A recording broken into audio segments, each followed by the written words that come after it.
Hi. In this video we will understand how to get the inverse of the right-tailed probability of the chi-square distribution. In Excel, to get the inverse of the right-tailed probability of the chi-square distribution, we use CHIINV function. We have the given probability values and their respective degrees of freedom.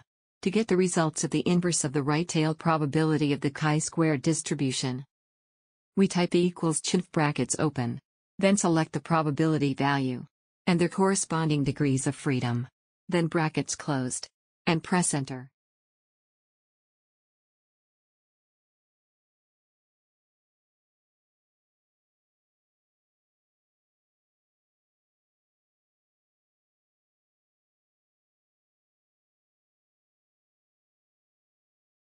Probability is associated with the chi-square distribution and it has its degrees of freedom.